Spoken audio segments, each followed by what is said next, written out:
And if you go to competition on the top tab of the website, straight away you see Concours highlighted. You click on there and there's a link to the manual. We're having a couple of little issues, but this training session will also show up on that page as a link. So at any time, obviously you have to have PowerPoint at this stage on your laptop, but we're looking at other ways of putting it up as well without using First thing is just 10 golden rules to judging. And I'm not going to read this all word for word. You've got these copies in front of you. If you don't happen to have a copy, then we can do this after the session, share somebody else's. So of course, if you're judging for originality, then you need to have fairly good information and good knowledge of the car yourself. But the way that we work this is that every class typically has a chief judge or somebody who knows a lot more about the car. And then you'll have an assistant. Now that's the perfect person for those to sidle up to the more expert person and learn for that day. And it doesn't take long to start to pick up on things. So have a good assistant that you know is going to take over.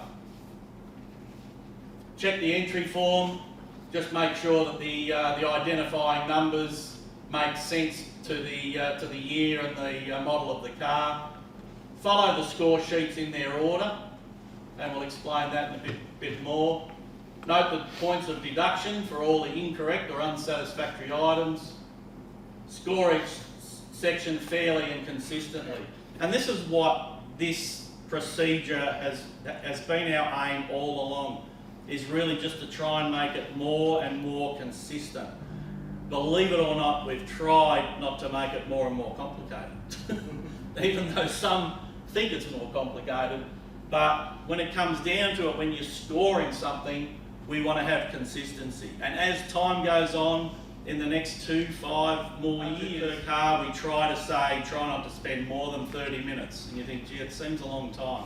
I tell you, when you're judging for condition and originality, you soon soak up 30 minutes. But you're doing 5 cars in your class, in the bigger classes, you're picking 5 best cars as you walk the line.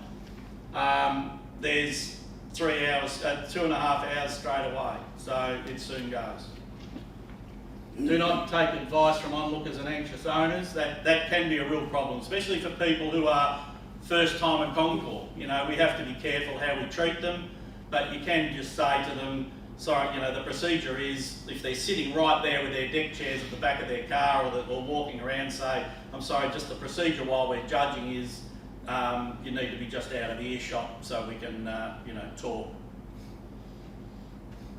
Obviously check all your arithmetic and transfer those deductions carefully onto the cover sheet, which we'll go through. Try very hard not to touch any part of the car unless absolutely necessary. You know, pretty much an unsaid rule, but.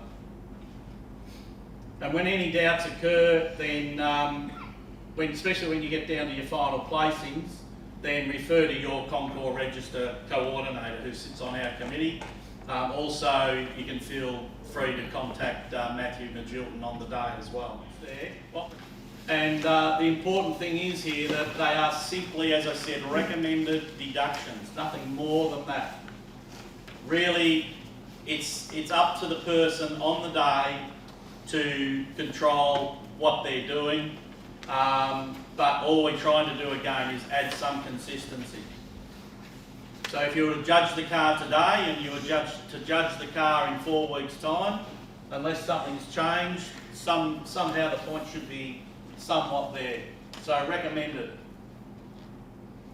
There's major items and there's minor items, and you can see that the major items obviously have more points deducted, but you can see there 5 to 20, 1 to 10, 1 to 5, 5 to 10. That was the biggest question, you know, when I think back to the first Concours that I did, and engine bay. Because the bonnets are left up, when cars are up for judging, first of all, Lance and his crew will have put a green sticker on your windscreen. The green sticker means that they're going to be judged for open Concours, that is condition and originality.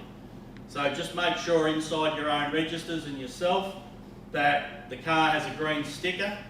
For the larger classes, like pretty much the A's and the B's, we will have sectioned off areas. So the judged cars with green stickers will be in a certain area. Interior, but do the boot first. So engine bay, shut the bonnet, round to the boot, do the boot, interior for originality and condition. It can be a little bit confusing for those who haven't judged a lot, because sometimes, you know, you say, you know, it's a completely different wheel. Well, hang on a second, put my originality brain on. That's originality. Oh, and the wheel's dirty. Oh, that's condition. So your penciler that's with you, and it is an advantage for the bigger classes that have 5 cars, it's a big advantage to have a penciler. So the 2 judges are concentrating on what they're doing, and they say to the penciler, dirt on the spare wheel, -5. So they go to condition, and then they say rainy. Obviously, they're not going to be open, so you'll need to open them. So that's the order that we suggest that you take. So let's have a look at your score sheet. If you bring up your the score sheet that you've got there as well. So you can see that top section there, that's the only part that somebody has all filled out for you. So that's where you're going to note, yes, I'm doing an MGA, it's 1957, whatever it is, 1957, and yes, it's red, and you know, you're checking all those details. So you've got your head underneath the engine bay. Now, a lot of people sort of look at these sheets and say, oh, there's no way I've got time to write all this down. All we're suggesting is that whilst you're judging, at any time you're going through your own head anyway why something is not good. So if you're looking purely at condition and you think, okay, first thing in the engine bay, paint, panels, firewall, dirty, dull, scratched, peeling, etc. That's all we're doing is just directing your mind to, when you stick your head in there, you look at that sheet and say, oh, okay guys, let's just look at the dirt and so forth and the grime that's in the engine bay. Yeah, well, what I can see is the paint condition's not too good. You know, there's been a bit of brake fluid leakage here, there's a little bit of peeling now. What do you think? Look, they're saying 1 to 5, I actually think it's pretty bad. I'd be going at least 5. Okay, both agree, -5. So all it is, it's the thinking. Ancillaries, wiring, worn, frayed, you know, the tubing covering some of the wiring areas. So we've just said here, loose, messy wiring, -3. Now all these comments I actually got from the B judging last year, so I haven't made a lot of these up. It's exactly how they were scored and how they were written. So 1 to 5, yeah, -3.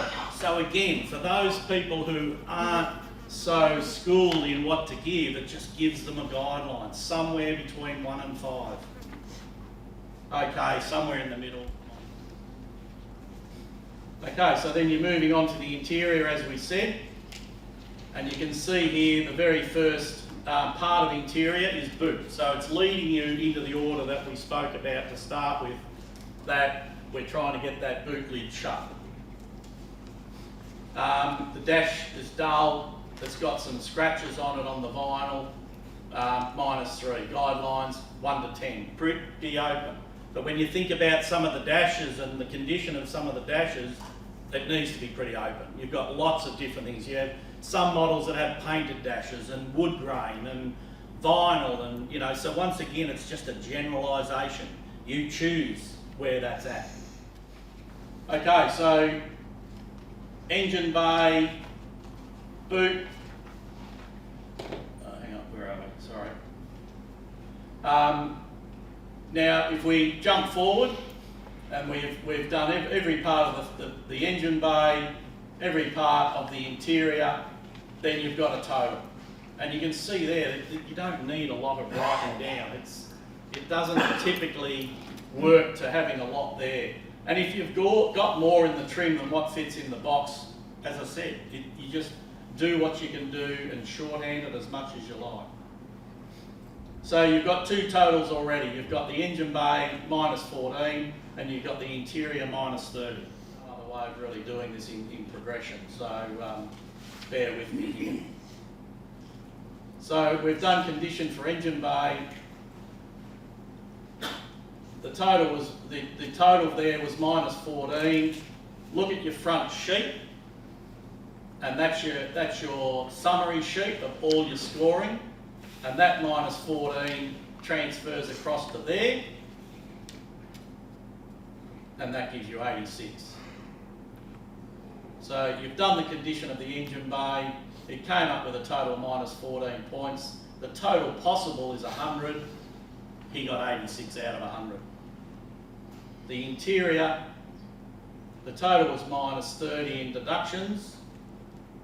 The spare was in poor condition. The boot paint, scratches and peeling, a dull dash, door cuts, vinyl scratched, rear carpets were dirty, the footwell badly worn, small holes in the roof, a loose fit soft top.